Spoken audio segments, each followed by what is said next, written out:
اس پر Indonesia کے وزیر خارجہ نے بورڈ آف پیس کی تمام بات چیت معطل کر دی اور صدر پرابوو نے کہا کہ اگر یہ بورڈ فلسطینیوں کے لیے فائدہ مند ثابت نہ ہوا تو انڈونیشیا اس سے نکل جائے گا۔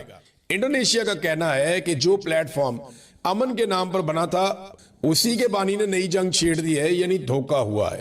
اب آپ اندازہ کریں کہ انڈونیشیا جو تھوڑا عرصہ پہلے تک ان کا صدر جو ہے وہ ٹکا کے جوتے پالش کر رہا تھا، اب وہ کھڑا ہو گیا، اور یہ جرت اس کو کیسے آئی؟ وہ ایران سے آئی۔ اس نے دیکھا کہ ایران کٹ رہے ہیں امریکہ نو، ہم ان کو کیا سمجھتے تھے، یہ کیا نکل آئے، اور اس کے بعد انہوں نے یہ بھی دیکھ لیا کہ مڈل ایسٹ کے لوگ بھی ان کے خلاف ہو رہے ہیں، وہ بھی یہ سوچ رہے ہیں کہ ہمارے تحفظ میں ناکام رہے۔ تو ڈونلڈ ٹرمپ کے لیے بہت کچھ لوز ہوتا ہوا دکھائی دے رہا ہے، امریکہ کے لیے بھی، جبکہ پاکستانیوں کو ابھی تک ہوش نہیں آئی۔ پاکستانیوں کا پرابلم یہ نہیں ہے نا، پاکستانی جو گورنمنٹ ہے اس کا پرابلم کوئی فورن پالیسی یا یہ چیزیں نہیں ہے، وہ تو کوئی بھی حکومت ہوگی چلا ہی لے گی۔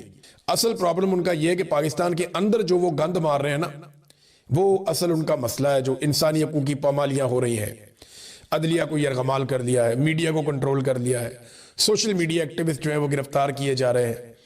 تو جو پاکستان کے اندر خواتین کے ساتھ ظلم اور بربریت، جبری گمشدگیاں ہو رہی ہیں، سیاسی مخالفین کے ساتھ جو کیا جا رہا ہے، اور پاکستان کی فوجی عدالتیں بنا کے سزائیں دے رہی ہے، اور جو پاکستان کی ملٹری اسٹیبلشمنٹ نے کنٹرول کیا، یہ چیزیں پاکستان کے اندر جو ہے اس کنٹرول کو قائم رکھنے کے لیے اور سب سے بڑے مخالف عمران خان کو دبانے کے لیے پاکستان سارا کچھ کر رہا ہے۔ جو موجودہ رجیم ہے اس کا کوئی اصولوں کے ساتھ تعلق نہیں ہے، پاکستان کے فائدے نقصان کی بات نہیں ہے، پاکستان کے اندر جو مسلط ٹولہ ہے وہ اپنے مفاد کے لیے ساری پالیسی بنا رہا ہے۔ ایک اور چیز، یہ تو ہو گیا انڈونیشیا، پاکستان کو تو ہوش آنی نہیں ہے۔ امریکہ اور اسرائیل نے مسلمان ملکوں کو لڑانے کی بھی ایک کوشش کی، اس میں بھی ناکام ہو گئے، یعنی سعودی عرب نے خود ایران کے حق میں سٹیٹمنٹ دے دیا، یو اے ای نے بھی کہہ دیا کہ ہم اپنی سرزمین اب استعمال نہیں کرنے دیں گے ایران کے خلاف۔ یہ بڑی خوشائند بات ہے۔ جن ممالک کو، یعنی ترکی کو، آذربائیجان کو، عراق کو، یو اے ای کو، قطر کو، سعودی عرب کو، ان تمام ممالک کو ملا کر ایران سے لڑانے کی کوشش کی گئی، لیکن کامیابی نہیں ہوئی، نہ امریکہ کو نہ اسرائیل کو۔ ہاں، صرف پاکستان اور افغانستان کو لڑانے میں امریکہ کامیاب ہوا، اور وہ بھی پاکستان کے حکمران کیوں لڑتے ہیں وہ آپ جانتے ہیں اچھی طرح۔ پیوٹن نے ایک سٹیٹمنٹ دیا ڈونلڈ ٹرمپ کے بارے میں اور امریکہ کے بارے میں، اور دیکھیں حالات ایسے پیدا ہو گئے ہیں کہ امریکہ اکیلا ہوتا چلا جا رہا ہے۔ میں بتاتا ہوں کیسے۔ پیوٹن نے کہا کہ امریکہ نے کس خوشی میں عراق، شام اور لیبیا پر حملہ کیا؟ سیکورٹی کونسل کی پابندیاں امریکہ پر کیوں لاگو نہیں ہوئیں؟ امریکہ کے لیے بین الاقوامی قانون یہی ہے کہ وہ جو چاہے کر سکتا ہے، اس نے بس فیصلہ کیا اور جنگ کر دی۔ امریکہ جو چاہے کرتا ہے اور کسی سے جواب دہ نہیں ہوتا، یہ پیوٹن نے کہا۔ دیکھیں نا، دنیا کا کوئی بھی ملک جیسی جنگ کرتا ہے جی پابندیاں، یہ ہتھیار بنائے پابندیاں، یہ والا ویپن کیوں لے آئے پابندیاں، یہاں پہ آپ کیوں آگے پابندیاں۔ امریکہ پہ کبھی کوئی پابندی لگی ہے؟ وہ صرف پابندیاں لگاتا ہے، اس کے اوپر پابندی نہیں لگتی، جو مرضی کرتا رہے۔ وہ ایک ملک کا صدر ہی اٹھا کے لے گئے بیچ میں سے، کوئی پابندی نہیں، کسی نے پوچھا ہی نہیں۔ ایک ملک کے اندر جینوسائیڈ کر رہے ہیں۔ ایران میں 200 اہداف کو نشانہ بنایا پچھلے 24-48 گھنٹوں کے اندر، 36 گھنٹوں میں لگ بھگ 200 اہداف، اور سیویلینز کا قتل عام کیا ہے۔ 200 تو صرف بچے شہید ہو گئے اب تک کی اطلاع کے مطابق ایران میں، اور یہ جینوسائیڈ ہے، یعنی نسل کشی کر رہے ہیں ایرانیوں کی، جیسا غزہ کے اندر کیا گیا اسرائیل کی جانب سے۔ تو یہ پیوٹن نے نشاندہی کی ہے۔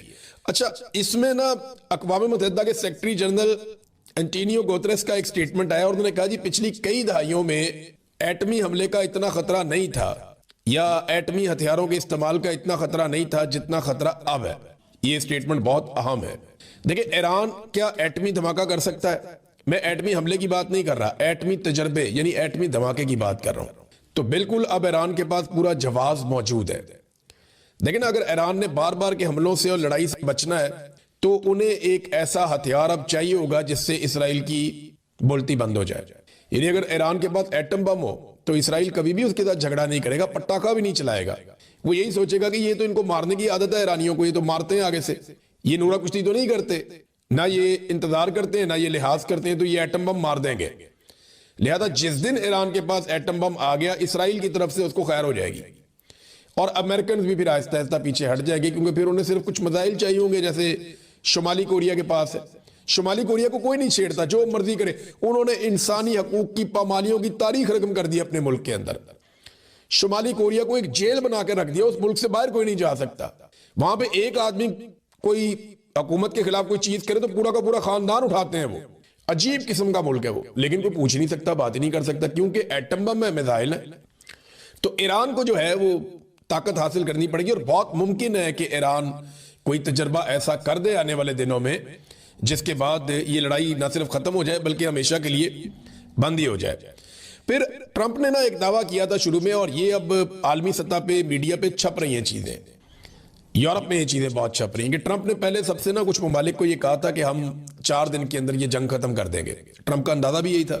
پھر بعد میں کہا نہیں جی ہمیں 4 ہفتے لگ جائیں گے، اور اب پینٹاگون یہ بتا رہا ہے کہ اس میں 6 مہینے بھی لگ سکتے ہیں۔ تو یہ واقعی ایک دلدل بنتی جا رہی ہے امریکہ کے لیے، ٹرمپ کے لیے۔ اور قطر نے خبردار کیا ہے، قطر کے جو وزیر توانائی ہیں انہوں نے کہا جی اگر یہ صورتحال جو اس وقت بنی ہوئی ہے آبنائے ہرمز میں، اگر یہ صورتحال پرلونگ کر جاتی ہے 2-3 ہفتے، زیادہ ٹائم نہیں بتا رہے، اگر 2-3 ہفتے ایسا ہوتا ہے تو اس کے نتیجے میں کیا ہوگا؟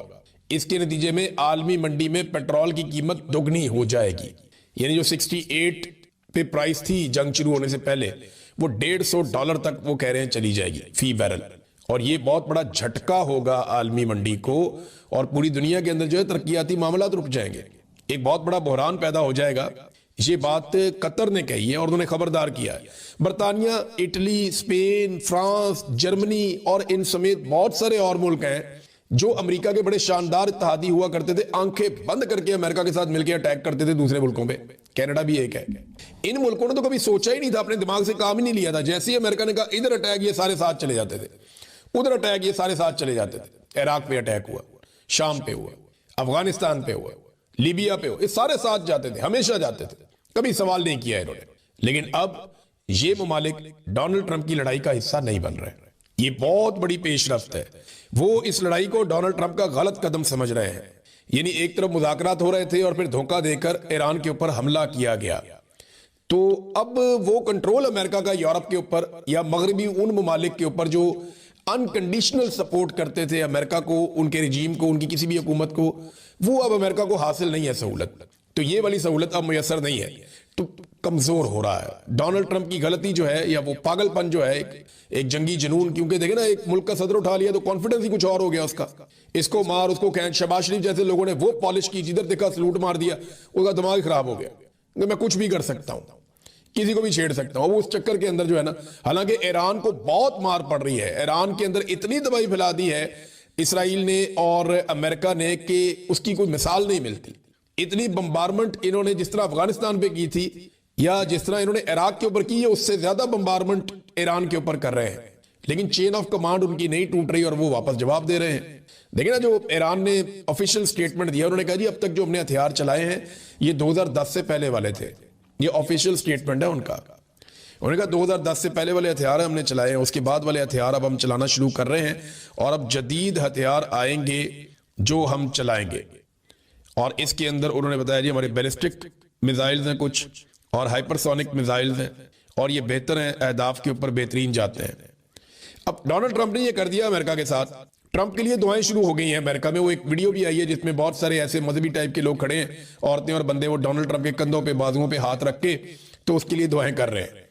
تو اب معاملہ جو ہے نا وہ دعاؤں پہ آ گیا، اور امریکہ کی طرف سے بہت سارے لوگوں نے اس کو مذہبی جنگ بنانے کی کوشش کی ہے، یعنی اسرائیل کی جانب سے، امریکہ کی جانب سے، وہ اس کو مذہبی جنگ کا رنگ دینا شروع ہو گئے۔ دیکھیں نا معاملہ شروع ہوا تھا جی ان کے پاس یہ والے ہتھیار نہیں ہونے چاہیے، لیکن یہ دنیا کے لیے خطرہ ہے، لیکن یہ ایٹم بم بنا رہے۔ معاملہ کہاں سے شروع ہوا تھا؟ اب مذہبی جنگ پہ آ گیا۔ اگر تو آپ نے ہتھیار ختم کرنے تھے تو آپ اسکولوں پہ اٹیک کیوں کر رہے ہیں؟ اور وہ ثابت ہو چکا ہے کہ اسکول کے اوپر اٹیک امریکہ نے کیا تھا، اسرائیل نے نہیں کیا تھا، جس کے اوپر ایران میں بہت غم و غصہ ہے۔ ناظرین، جو سیٹلائٹ کمپنیاں ہیں بین الاقوامی، ان پر بھی دباؤ ڈالا جا رہا ہے امریکہ کی جانب سے کہ جو فوٹیج ہے وہ جاری نہ کریں، تصاویر جاری نہ کریں، کیونکہ سیٹلائٹ والی تصاویر جب آتی ہیں تو ان کا کمپیریزن کر کے پتہ کر لیتے ہیں لوگ کہ امریکی اڈے کتنے پہلے تھے اور کتنے اب ہیں، یعنی کس حالت میں تھے اور اب کس حالت میں، ان کے ریڈار پہلے کس حالت میں تھے اب کیسے ہیں، ان کے کمیونیکیشن سسٹم پہلے کیسے تھے اب کیسے ہیں۔ تو سیٹلائٹ تصاویر بنانے والی جو مختلف کمپنیز ہیں ان کے اوپر بھی دباؤ ڈالا جا رہا ہے کہ آپ فوری طور پہ جاری نہ کریں، بے شک اس میں ٹائم لے لیں، 3-4 دن کے بعد جاری کریں، لیکن فوری طور پہ جاری نہ کریں۔ اسرائیل بھی روک رہا ہے کہ اسرائیل کے اندر جو تباہی اور بربادی ہے، بہت سارا ملبہ وہاں پہ پڑا ہوا ہے، اس کی کوریج نہ کرے عالمی میڈیا، جبکہ ایران میں ایسا کچھ نہیں ہے، وہ کہتے ہیں جی کر لیں۔ اور میں نے آپ کو پہلے بھی بتایا تھا، میں آپ کو پھر بتا رہا ہوں کہ اسرائیلی شہری یہ ایک ہفتے کی لڑائی ہے، اس کے اندر ذہنی مریض بنتے جا رہے ہیں۔ وہ نیچے بنکرز کے اندر ہے، وہ نیچے سرنگوں کے اندر ہے، زیر زمین جو ان کی پناہ گاہیں اس کے اندر ہے، اور وہ ذہنی مریض بن رہے ہیں۔ تھوڑی تھوڑی دیر بعد دھماکوں کی آوازیں آتی ہیں، سارا دن وہاں سائرن بجتے رہتے ہیں۔ تو وہ ذہنی کوفت کا اور بیماریوں کا شکار ہو رہے ہیں، ایک تناؤ کا شکار ہو رہے ہیں، جبکہ ایرانی جن کی اتنی ساری شہادتیں ہو گئی وہ سڑکوں پہ پھر رہے ہیں۔ بڑی شرمندگی پاکستان کے ساتھ چلتی ہے۔ بھارت کے تمام جو بڑے بڑے دفاتر ہیں ملٹری کے، وہاں پہ انہوں نے وہ تصاویر لگائی ہوئی ہیں پاکستان کی جانب سے سرنڈر کی، اور اس کو وہ ایک بہت بڑی وار ٹرافی کے طور پہ دیکھتے ہیں۔ انفارچونیٹ ہے لیکن ہے۔ تو بات چیت تو آپ کو کرنی پڑتی ہے، بیٹھنا پڑے گا، بات چیت کرنی پڑے گی۔ اس وقت بھی جو ہے نا وہ فوج یہ کہتی تھی ہمارا تو قصور نہیں تھا، پولیٹیکل لوگوں کا قصور ہے۔ آج بھی وہ یہی کہہ رہے ہیں۔ دیکھیں ان کی پالیسی غلط ہے، یہ ڈنڈے کے زور سے اقتدار پہ کنٹرول رکھنا چاہتے ہیں۔ دیکھیں ایک پالیسی ایک دفعہ کام کرے نا تو آپ کہتے ہیں ٹھیک ہے ہم دوسری دفعہ بھی اس کو اپلائی کرتے ہیں، دوسری دفعہ کام کرے تو آپ کہتے ہیں جی ہم ایک دفعہ اور اپلائی کرتے ہیں۔ لیکن ایک پالیسی آپ کی روزانہ ناکام ہو جائے تو پھر آپ دوسری دفعہ اسے کیسے استعمال کر سکتے ہیں؟ یہی پالیسی آپ کی بنگلہ دیش میں ناکام ہوئی۔ کیا وہاں پہ امن آ گیا؟ آپ نے ڈنڈا اور گولی چلائی، نہیں آیا۔ آپ نے بلوچستان میں ڈنڈا اور گولی چلائی، امن آ گیا، نہیں آیا۔ کراچی میں آج بھی قتل و غارت گیری ہوتی ہے، آپ نے ڈنڈا اور گولی چلائی، امن نہیں آیا۔ قبائلی علاقوں میں آپ نے آپریشنز کیے، ڈنڈا اور گولی چلائی، سب کچھ کیا، کیا امن آیا؟ نہیں آیا۔ بھئی جب یہ پالیسی غلط ہے تو آپ پورے پاکستان کو بد امنی میں کیوں جھونک رہے ہیں؟ طریقہ کار تو یہ ہونا چاہیے کہ آپ پولیٹیکل لوگوں کو موقع دیں، پولیٹیکل انتظامیہ بات چیت کے ذریعے سے رستے نکالے، جہاں پہ طاقت کا استعمال کرنا ہے وہاں پہ قانونی طاقت کا استعمال کیا جائے، عدالتوں کو اس کے اندر شامل کیا جائے۔ یہ کیا بات ہوئی کہ آپ نے بندوق اٹھائی اور 50-40 بندے مار دیے، اور بندے مارنے کے بعد آپ سینے پہ ہاتھ مار کے کہتے ہیں جی فرق ہی کوئی نہیں پڑتا۔ وہ ابھی فیلڈ مارشل عاصم منیر صاحب کی ایک ویڈیو وائرل ہو رہی ہے جس میں وہ طلباء ہو گئے تھے بیچارے سوال ہی نہیں کر سکتے، انہیں سوال کرنے کی اجازت ہی نہیں ملتی۔ وہ ویڈیو وائرل ہو رہی ہے جس میں آرمی چیف فتنہ کچلنے کی قرآنی آیات کا حوالہ دے رہے ہیں کہ انہیں قتل کر دو، ان کے ہاتھ پاؤں مخالف سمت سے کاٹ دو، اور اگر یہ تائب ہو جائیں تو پھر ان کی معافی ہے۔ دیکھیں میں ایک چیز کہنا چاہتا ہوں، قرآن مجید کو نا اپنے مظالم کو جواز دینے کے لیے آپ قرآن مجید کی آیات کا سہارا نہ لیں، یہ زیادتی ہے، یہ غلط بات ہے۔ یہی آیات مجھے بھی سنائی گئی تھی جب تشدد کر رہے تھے ISI کے لوگ میرے اوپر، یہی آیات جب میں سن رہا تھا تب تشدد ہو رہا تھا، اور یہ مقبول جان صاحب کے اوپر ان کو بھی سنائی جا رہی تھی کہ تمہارے ہاتھ مخالف سمت سے کاٹ دیے جائیں، پاؤں مخالف سمت سے کاٹ دیے جائیں، اور پھر تمہارا فتنہ اس کو ہم کچل دیں گے۔ اس طرح ان کو بھی آیات سنائی جا رہی تھی۔ تو کیا قرآن پاک سارا کا سارا سیاسی مخالفین پہ نازل ہوا ہے؟ جو عاصم منیر صاحب کو پولیٹیکلی ان کی مخالفت کرے گا قرآن پاک کیا اس کے اوپر نازل ہوا ہے؟ میرے چند سوالات ہیں اس میں۔ ایک تو یہ کہ کیا آپ قرآنی اور اسلامی تعلیمات پہ عمل کر رہے ہیں جو آپ یہ کہتے ہیں؟ کیا اس سودی نظام کے ساتھ آپ خود کو امیر المومنین سمجھنا شروع ہو گئے؟ ملک میں سودی نظام لگا ہوا ہے۔ ظالم حکمران کے سامنے کلمہ حق کہنا کیا ہوتا ہے؟ وہ افضل جہاد ہوتا ہے۔ اور قرآن مجید کی روح سے الیکشن چوری کرنا، چادر اور چار دیواری کا تقدس پامال کرنا، انسانوں کو جبری طور پہ گمشدہ کرنا، چوروں ڈاکوں اور لٹیروں کا سہولت کار بننا، خواتین کی تذلیل کرنا، بچوں پر تشدد کرنا، اپنے حلف کی خلاف ورزی کرنا، غیر اسلامی عالمی طاقتوں کی خوشامد کرنا، نا انصافی کا بازار گرم کرنا، جعلی حکمران بنانا، سودی نظام چلانا، مسلمان بھائیوں پر گولیاں برسانا، انسانی حقوق کی دھجیاں اڑانا، خود سے استثناء لے لینا، کیا یہ ساری چیزیں قرآن مجید کی روح سے جائز ہے؟ یہ جو آپ نے کیا وہ سارا جائز ہے۔ پاکستانی صرف اپنے حقوق مانگ لیں تو وہ فتنہ ہو جاتے ہیں۔ آپ انہیں قتل کریں گے، انہیں ماریں گے، ان کے ہاتھ اور پاؤں مخالف سمت سے کاٹ دیں گے، اور بچوں کو بٹھا کے آپ یہ قرآنی آیات سنا رہے ہیں۔ بھی بچوں کو یہ بتانا ہے کہ بچوں جھوٹ نہیں بولتے، بچوں کرپشن نہیں کرتے، بچوں اپنی زندگی ایمانداری کے ساتھ گزارتے ہیں، بچوں غلط کو غلط کہنا سیکھو، بچوں صحیح کے ساتھ کھڑے ہونا سیکھو، شرک نہیں کرتے، اپنے رب کے احکامات پہ عمل کرتے ہیں۔ آپ نے اگر بچوں کو بتانا تو آپ یہ باتیں بتائیں کہ ظلم کا ساتھ نہیں دیتے، مظلوم کے ساتھ کھڑے ہوتے ہیں، لیکن وہ باتیں نہیں کریں گے۔ بچوں کو بتائیں گے جی ایک طرف سے ہاتھ کاٹ دیں گے، ایک طرف سے پاؤں کاٹ دیں گے، تو آپ قرآن مجید کو بھی استعمال کر رہے ہیں۔ اگر پاکستان، یہ صرف آپ نے نہیں پڑھا ہوا قرآن مجید فیلڈ مارشل صاحب، یہ پورے پاکستانیوں نے پڑھا ہوا ہے۔ پاکستانیوں نے اگر قرآن مجید کی آیات کا حوالہ دینا شروع کر دیا نا تو یہاں پہ لوگوں کو منہ چھپانے کا موقع بھی نہیں ملے گا، جگہ بھی نہیں ملے گی۔ قرآن مجید میں اتنی کلیئرٹی ہے ظلم کو اور ظالموں کو لے کر۔ مظلوموں کے لیے قرآن مجید میں کیا ہے وہ بھی آپ وہاں پڑھ لیں جا کے۔ بے شمار قرآن مجید کی آیات ہیں جو آج ان کو جو ہے وہ پس پشت ڈالا جا رہا ہے۔ فضل الرحمان خود کہتے ہیں کہ جی قرآن مجید کے خلاف جو ہے وہ یہاں پہ قانون سازیاں ہو رہی ہیں۔ آپ کا اپنا قریبی مولوی ہے نا، بہت تعلق والا ہے آپ کا، اسی لیے اس کے اوپر ابھی تک آپ نے مقدمہ بھی درج نہیں کیا، اور فضل الرحمان کو آپ نے موقع بھی دیا ہوا ہے کہ چڑھ کے رہو، ہیرو بن جاؤ، ہمیں گالیاں دو.